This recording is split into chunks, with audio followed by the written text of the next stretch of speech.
ஜனனி ஜன்ம சௌக்கியானாம் வர்தனி குலசம்பதாம் பதவி பூர்வ புண்ணியானாம் லிக்யதே ஜென்ம பத்திரிகா ஆதித்யாயச்ச சோமாய மங்களாய புதாயச்ச குரு சுக்ர சனிபியஸ்ச ராகவே கேதவே நமஹா. நெக்ஸ்ட் ஜென் நேயர்கள் அனைவருக்கும் வணக்கம். நான் உங்கள் டாக்டர் வி ராஜ்குமார் சிவாச்சாரியார் பேசுகிறேன். வருகின்ற கார்த்திகை மாத பலன்கள் எப்படி இருக்கும், 12 ராசி பலன்கள் எப்படி இருக்கும், கார்த்திகை மாதத்தில் என்னென்னலாம் நம்ம செய்யலாம், கார்த்திகை மாதத்தில் எதெல்லாம் உகந்தது அப்படிங்கிறத நம்ம பார்க்க போகிறோம். பொதுவாக கார்த்திகை மாத சிறப்பு அப்படிங்கிறது ஒன்று இருக்குது. ஒவ்வொரு மாதத்துக்கும் ஒவ்வொரு சிறப்பு இருக்குது.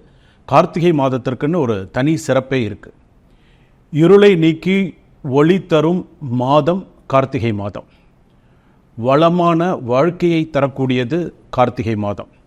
அதே போல் இம்மாதம் முழுவதும் ஆலயம் சென்று வழிபட்டால் நமக்கு எல்லா நன்மைகளும் நமக்கு கிடைக்கும். ஒவ்வொரு விஷயமும் நம்ம பார்க்க போனால் இந்த கார்த்திகை மாதத்தில் பரணி தீபம் விசேஷமானது.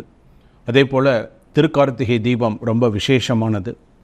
அது மட்டும் இல்லாது கார்த்திகை சோமவாரம் என்று சொல்லக்கூடிய எல்லா திங்கட்கிழமையும் சங்காபிஷேகம் மிகவும் சிறப்பானது. எல்லா சிவாலயங்களிலும் சங்காபிஷேகமானது சிறப்பான முறையில் நடக்கும். சரி, நம்ம அபிஷேகங்கள்லாம் நம்ம கேள்விப்படுறோம். அது என்ன சங்காபிஷேகம், 108 சங்காபிஷேகம் பண்ணுறாங்க, 1008 சங்காபிஷேகம்லாம் பண்ணுறாங்களே, இதோடைய மகத்துவம் என்ன? இதோடைய மகத்துவம்னு ஒன்று இருக்குது இந்த சங்காபிஷேகத்துக்கு அப்படின்னு.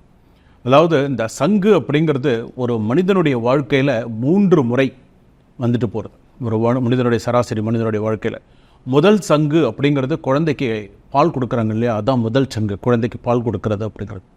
இடைச்சங்கு அப்படிங்கிறது ஒன்று உண்டு. ஒரு காலத்தில் பார்த்தீங்கன்னா கல்யாணத்தில் சங்கு ஊதுற பழக்கங்கள் உண்டு. ஒரு காலத்தில், இப்போ இல்லை, ஆனால் ஒரு காலத்தில் இருந்து இடைச்சங்கு அப்படின்னு சொல்லுவாங்க. கடைச்சங்கு அப்படிங்கிறது ஒன்று உண்டு. அது உங்களுக்கே தெரியும். கடைச்சங்குன்னு என்ன, கடைசியாக ஊதுறது கடைச்சா. அப்போ ஒரு மனிதனுடைய வாழ்க்கையில் இந்த சங்காகப்பட்டது 3 முறை வருகிறது.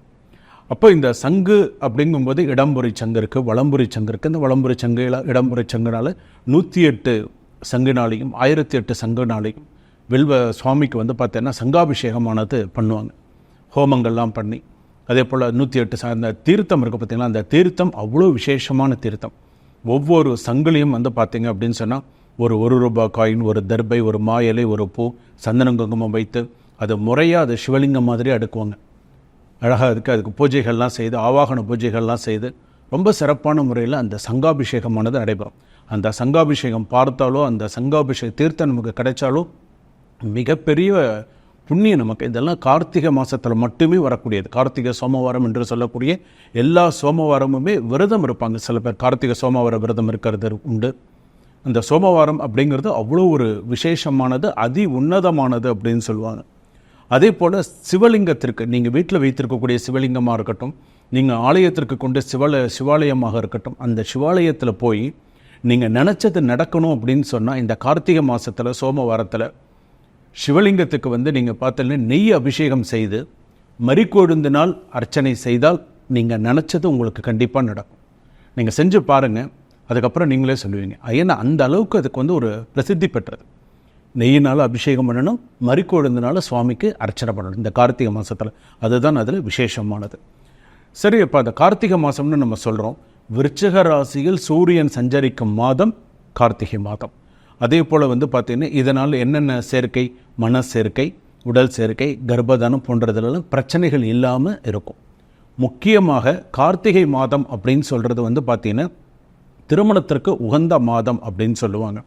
அதே போல் கார்த்திகை மாதத்தில் விளக்கு தானம் கொடுத்தால் ஜாதகத்தில் இருக்கக்கூடிய பிரம்மஹத்தி தோஷம் விலகும்.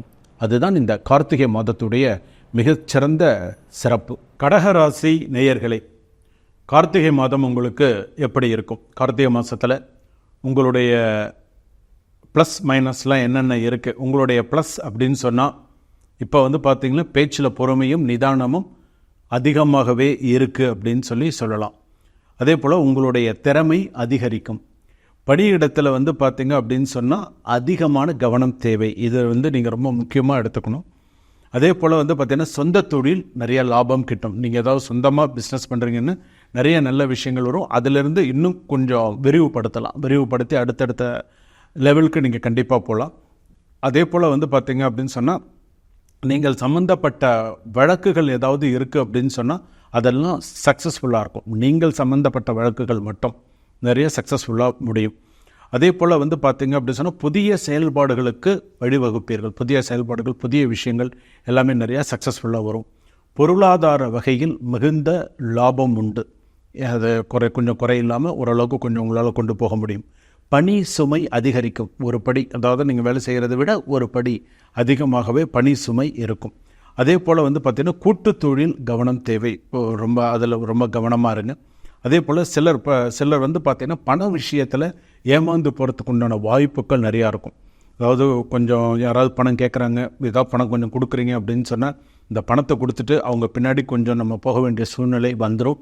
அப்போ அந்த கார்த்திகை மாதத்தில் பணம் கொடுக்கல் வாங்கல் விஷயத்தில் கடகராசிக்காரர்கள் ரொம்ப கவனமாக இருக்க வேண்டும். அதாவது பணத்தை கொடுக்கும்போது யோசித்து உங்களுடைய ஜாதகப்படி நீங்கள் கொடுக்கலாமா வேண்டாமா என்னங்கிறத யோசித்து செய்யுங்க, அவசரப்பட வேண்டாம்.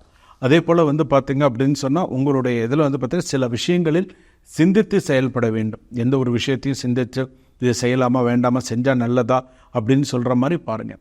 அதே போல் நீங்கள் சார்ந்த கடன் பிரச்சனைகள் குறையும். நீங்கள் இப்போ நான் ஒரு இடத்துல கடன் வாங்கியிருக்கேன் அப்படின்னு சொன்னால் அந்த கடன்கள் கொஞ்சம் கொஞ்சமாக குறையறதுக்கு உண்டான வாய்ப்புகள் அதிகமாக இருக்கும். அதே போல் பார்த்திங்க அப்படின்னு சொன்னால் திருமணம் சம்மந்தப்பட்டது அப்படின்னு சொன்னால் கொஞ்சம் கிட்டத்தட்ட பேச்சுவார்த்தைகள் கொஞ்சம் கூடி வரும். இரண்டாவது திருமணம் பேச்சுவார்த்தைகள் அப்படின்னு சொல்லும்போது சில விஷயங்கள் கூடி வரும். ஸோ அதெல்லாம் கொஞ்சம் சாதகமான சூழ்நிலைகளாக அமையும். மாணவ மாணவிகள் படிப்பில் இன்னும் நிறைய கொஞ்சம் கவனம் செலுத்த வேண்டும். அதே போல் விவசாயம் சம்மந்தப்பட்டவர்கள் கொஞ்சம் யோசித்து எச்சரித்து ரொம்ப இப்போ செய்யலாமா வேண்டாமா அப்படின்னு யோசித்து அந்த ஒரு விஷயத்தை செய்கிறது நல்லது. அதே போல் பங்கு சந்தை நிறைய லாஸ் கொடுக்கும். கடகராசி பொறுத்தளவுக்கு நிறைய லாஸ் கொடுக்கும். ஸோ பங்கு சந்தையை பொறுத்தளவுக்கு கொஞ்சம் கவனத்தோடு ஈடுபடுறது அப்படிங்கிறது நல்லது. அதே போல் பார்த்திங்கன்னா பூர்வீக சொத்து சம்பந்தமான கோர்ட்டு கேஸ் பார்த்திங்க அப்படின்னு சொன்னால் சக்ஸஸ் கொடுக்கும். இப்போ அந்த ஒரு விஷயம் பார்த்திங்கன்னா இன்னும் ரொம்ப நிறைய எதிர்பார்த்ததை விட ஒரு சில நல்ல செய்திகள் உங்கள் ஜாதகப்படி வந்து சேரும். இந்த பொது பலன்கள் பார்த்திங்கன்னா வந்து சேரும். அதே போல் பார்த்திங்கன்னா அடுத்ததாக பார்த்திங்கன்னா சுபகாரியங்கள் அப்படின்னு எடுத்துக்கும்போது ஏதாவது ஒரு நல்ல விஷயங்கள், ஒரு வீடு கிரக பிரவேசம் பண்ணுறதோ அல்லது ஒரு இடம் வாங்குறதோ அந்த மாதிரியான சுப செலவுகளுக்கு உண்டான விஷயங்கள் வரும்.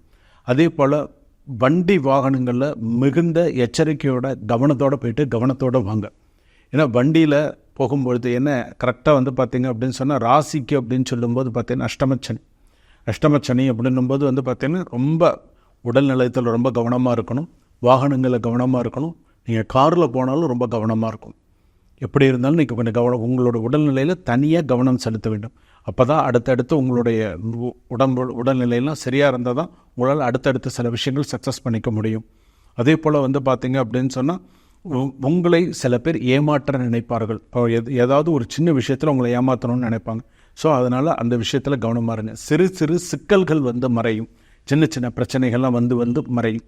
இந்த கார்த்திகை மாதத்தை பொறுத்தளவுக்கு ஏதாவது ஒரு விஷயத்தை சால்வ் பண்ணுவீங்க, ஏதாவது ஒரு விஷயம் வரும். ஏதாவது ஒரு விஷயம் பண்ணுவீங்க, ஒரு விஷயம் வரும். அதே போல் ஒரு விஷயம் என்ன அப்படின்னு சக்ஸஸ் பண்ணணும்னு நினச்சா போராடி தான் வெற்றி பெறணுமே தவிர ஈஸியாக கிடைக்காது. அதுவும் ஆயில்ய நட்சத்திரத்துக்கு இப்போ பார்த்திங்கன்னா ரொம்ப நெருக்கடியான சூழ்நிலையாக தான் இருக்கும். ஆயில்ய நட்சத்திரம் கடகராசிக்கு. பூச நட்சத்திரம் கடகராசி ஓரளவுக்கு அவங்களால சமாளிக்க முடியும். ஆனால் சில விஷயங்கள் சமாளிக்க முடியாது. சில பேர் நினைப்பாங்க நம்ம நினச்சதை ஓரளவுக்கு நிறைவேற்றிட்டோம் அப்படின்னு நினைப்பாங்க. இல்லை, இன்னும் கொஞ்சம் சில விஷயங்கள் சிக்கல்கள்லாம் இருக்குது. அதனால் பொறுமையாக நிதானித்து செய்யுங்க. அவசரமே காட்ட வேண்டாம். குலதெய்வ வழிபாடு நிறையா பண்ணுங்கள். பாலா திரிபுர சுந்தரி வழிபாடு நிறையா பண்ணுங்கள். எப்பெல்லாம் டைம் கிடைக்குதோ பாலா திரிபுர சுந்தரி வழிபாடு நீங்கள் பண்ணினீங்க அப்படின்னு சொன்னால் உங்களுக்கு இன்னும் ரொம்ப ரொம்ப சிறப்பாக இருக்கும். அதே போல் கடகராசி பொறுத்தளவுக்கு நீங்கள் எந்த நாளில் கவனமாக இருக்கணும் அப்படின்னு சொன்னால் டிசம்பர் மாதத்தில் 3, 4, 5 இந்த 3 தேதியில் நிச்சயமாக நீங்கள் ரொம்ப ரொம்ப கவனமாக இருக்கணும். இப்போ இந்த நாளில் தான் தேவையற்ற பிரச்சனைகள் வரும்.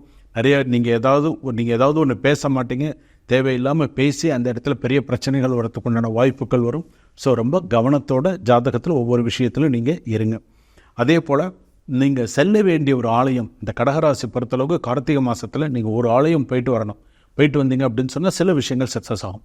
எந்த ஆலயத்துக்கு போகணும் அப்படின்னு கேட்டால் பட்டுக்கோட்டையிலிருந்து ராமேஸ்வரம் போகிற வழியில் அட்சயபுரீஸ்வரர் அப்படின்னு இருக்குது. ரொம்ப சிறப்பான ஒரு ஸ்தலம், கடகராசிக்கே உண்டான ஸ்தலம் அது.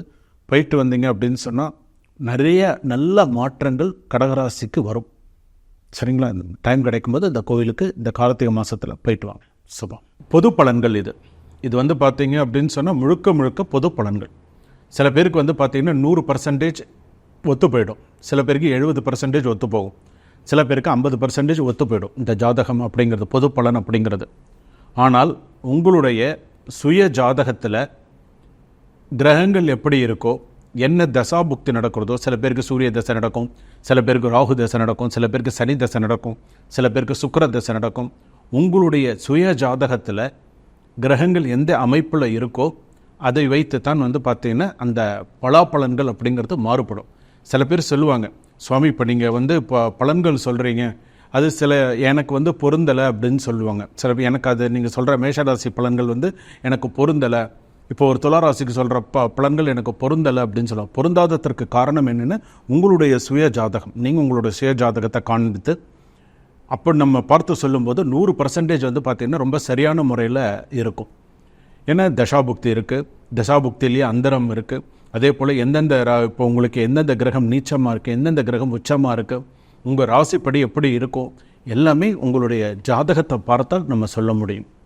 அப்போ உங்கள் ஜாதகத்தை பார்த்தாலுமே இப்படி நீங்கள் இப்போ இந்த ஸ்க்ரீனில் வந்து பார்த்தீங்கன்னா என்னுடைய நம்பர் கொடுத்துருப்பாங்க, வாட்ஸ்அப் நம்பர் கொடுத்துருப்பாங்க 9884530146. இந்த நம்பருக்கு நீங்கள் வாட்ஸ்அப்பில் அப்பாயின்மெண்ட் வாங்கிட்டு உங்களுடைய சொந்த ஜாதகத்தை வாட்ஸ்அப்பில் நீங்கள் அனுப்பி கொடுத்து ஒரு சிறிய கட்டணத்தோடு, மிக சிறிய கட்டணத்தோடு நீங்கள் உங்கள் ஜாதகத்தை பற்றி முழுக்க தெரிஞ்சுக்கலாம். உங்களுடைய எல்லா விஷயம், நீங்கள் ஏதாவது கேள்விகள் கேட்கணுன்னாலும் கேட்கலாம். சுவாமி என் ஜாதகத்தில் வேலையை பற்றி கேட்கணும், என் ஜாதகத்தில் குழந்தைகளை பற்றி கேட்கணும், என் ஜாதகத்தில் திருமணத்தை பற்றி கேட்கணும், நான் பிஸ்னஸ் பண்ணலாமா, ஷேர் மார்க்கெட்டு, லேண்ட் வாங்கலாமா, என்ன ஒரு விஷயமா இருந்தாலும் சரி உங்களுடைய சுய ஜாதகத்தை காண்பித்து நீங்கள் கேட்கலாம்.